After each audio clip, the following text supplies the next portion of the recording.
जय भीम दोस्तों, आज का यह वीडियो आपके सोचने का तरीका एकदम बदल देगा, क्योंकि आज आप एक ऐसा सच जानने जा रहे हैं, एक ऐसी सच्चाई जो हमें और हमारे पीढ़ियों को कभी नहीं बताई गई, ना ही स्कूलों में पढ़ाई गई। दोस्तों, क्या आप जानते हैं कि डॉक्टर भीमराव अंबेडकर की आत्मकथा, जिसमें उन्होंने अपने जीवन की हर पीड़ा, हर संघर्ष, हर अपमान के बारे में लिखा है, लेकिन आज तक उनकी आत्मकथा कभी भी हमें स्कूलों और कॉलेजों में नहीं पढ़ाई गई। सोचिए, वह किताब जिसे उन्होंने अपनी आत्मा और अपने जीवन की हर कड़वाहट के साथ लिखा, जो किताब अमेरिका के कोलंबिया विश्वविद्यालय में पढ़ाई जाती है, लेकिन उसी किताब को हमारे ही देश में नज़रअंदाज कर दिया गया। और यही सवाल हमें झकझोरता है और यह सोचने पर मजबूर करता है कि क्या हम अपने बच्चों को भारत का असली सच नहीं दिखाना चाहते? क्या हम यह नहीं चाहते कि भारत का हर बच्चा समझे कि समानता सिर्फ आदर्श नहीं, बल्कि हर व्यक्ति की पूजा है? दोस्तों, अंबेडकर की आत्मकथा सिर्फ उनके जीवन की कहानी नहीं है, यह हमारे समाज की असमानता, हमारी कमजोरी और हमारे आंखों से छुपाई गई सच्चाई का प्रतीक है।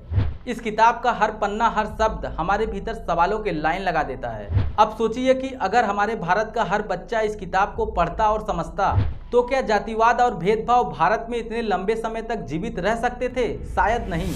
अब आप सोच रहे होंगे कि आखिर इस किताब में ऐसा क्या लिखा है जो आज तक हमारे स्कूलों और कॉलेजों में यह पढ़ाना तो दूर, इस किताब के बारे में बताया भी नहीं जाता। दोस्तों, यह किताब सिर्फ अंबेडकर की जिंदगी नहीं बताती, बल्कि यह हमें झकझोर के रख देती है, क्योंकि यह किताब हमारे समाज के असमानताओं को बेपर्दा कर देती है। इस किताब में वह सब लिखा है जो अक्सर हमारे समाज में छुपा दिया जाता है, और यही वजह है कि इस किताब को कुछ लोग पढ़ने और पढ़ाने में कतराते हैं। अब सोचिए कि अगर इस किताब को कोई बच्चा पढ़ ले, तो क्या वो जातिवाद का समर्थक बन पाएगा? क्या वो भेदभाव को पुण्य समझेगा? शायद नहीं। वह जागरूक हो जाएगा और इस समाज के असली सच्चाई से वाकिफ हो जाएगा।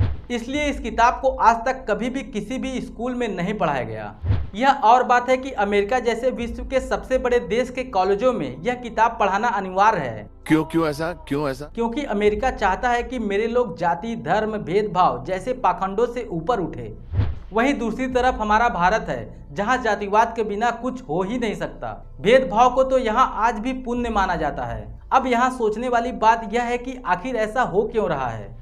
दोस्तों, अंबेडकर की यह आत्मकथा सिर्फ भारत का घिनौना इतिहास नहीं है, बल्कि यह एक हथियार है जिसे भारत का हर युवा, हर बच्चा, हर नागरिक इस किताब को अपने हाथ में लेकर इस समाज में बदलाव ला सकता है। लेकिन यहाँ तो भारत में बदलाव किसी को पसंद ही नहीं है। वह आज भी जातिवाद में उलझा हुआ है, भेदभाव के जाल में फंस कर रह गया है। अंबेडकर के इस किताब को दबाने वाली ताकतें अच्छी तरह से यह जानती हैं कि अगर भारत का बच्चा इस किताब को पढ़ लेगा तो हमारे समाज में जातिवाद और भेदभाव इतने लंबे समय तक जीवित नहीं रह पाएंगे, क्योंकि यह किताब जातिवादियों के पोल खोल कर रख देती है। यह किताब दिखाती है कि कैसे कुछ लोग अपनी सत्ता और सुविधा बनाए रखने के लिए शिक्षा और जागरूकता को फैलाने से रोकते हैं, ताकि इस समाज के लोग कभी भी सशक्त न हो पाएं। दोस्तों, अंबेडकर के इस किताब के हर पन्ने पर एक संदेश छुपा है कि सवाल पूछना अपराध नहीं है, अपने अधिकारों के लिए लड़ना सम्मान की बात है, और समानता केवल आदर्श नहीं बल्कि संघर्ष और साहस मांगती है। इसी वजह से इस किताब को भारत में नहीं पढ़ाया जाता। शायद अब आप समझ चुके होंगे कि अंबेडकर की आत्मकथा हमारे स्कूलों में क्यों नहीं पढ़ाई जाती। अब सोचिए कि अगर इस किताब को भारत का हर बच्चा पढ़ लेता, तो यह भारत कैसा तैयार होता? क्या तब भी हमारे समाज में जातिवाद और भेदभाव फलते फूलते? शायद नहीं, क्योंकि तब भारत का हर बच्चा जातिवाद और भेदभाव के खिलाफ होता। क्योंकि इस किताब को पढ़कर वह अच्छी तरह से जान जाता कि जातिवाद और भेदभाव सिर्फ एक शब्द नहीं है, बल्कि समाज के उन सच्चाइयों के नाम है जिन्हें हमसे छुपाया गया। यह किताब मनुवाद की सच्चाई को बेपर्दा कर देती है। यह साफ साफ बताती है कि किस तरह शिक्षा और सच्चाई को दबाकर कुछ लोग अपने फायदे और सत्ता को बनाए रखने की कोशिश करते हैं। दोस्तों, 21वीं सदी चल रही है। अब वक्त आ गया है कि हम सब जागें, सवाल उठाएं और अपने समाज के कमजोरियों को पहचानें। बिल्कुल। बहुत क्या बात है। बहुत। बहुत अब आप गाना सुना दीजिए हमें। जय भीम, जय भारत, जय भीम, जय भारत, जय गुरु रविदास, जय गुरु वाल्मीकि।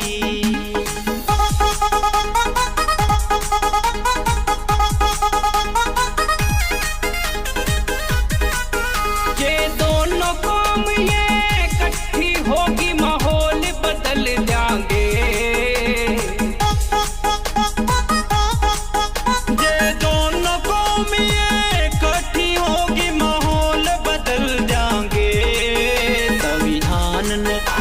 संविधान ने ओ संविधान ने छेड़निया के हम सर ने कुचल जाएंगे। संविधान ने छेड़निया के हम सर ने कुचल जाएंगे।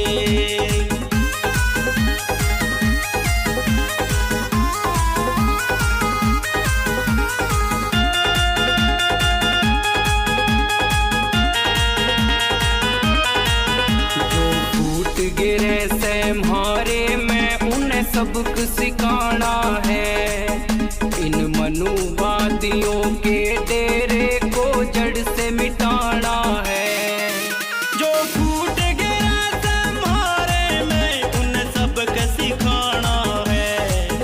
इन मनुवादियों के डेरे को जड़ से मिटाना से, को जड़ से मिटाना।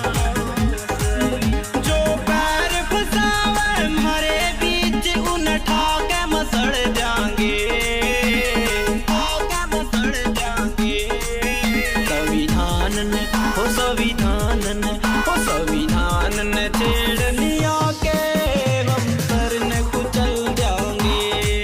संविधान ने छेड़निया के हम सर ने कुचल जाएंगे। जाको इब तो जालो मेरे समाज के लोगों, जाको इब तो जाग लो। बनो बाबा साहब के अनुयायी और गिल्या लाग लो, और गिल्या लाग लो। वो 2 अप्रैल का दिन यारो हम फिर दुरा जाएंगे, फिर दुरा जाएंगे। संविधान ने हो संविधान ने हो संविधान ने छेड़निया के हम सर ने कुचल जाएंगे। संविधान ने छेड़निया के हम सर ने कुचल जाएंगे। तो बीएस झुंडड़ा मिलके गालो रे। बाबा साहब ने कलम चलाई नु कलम चला लो।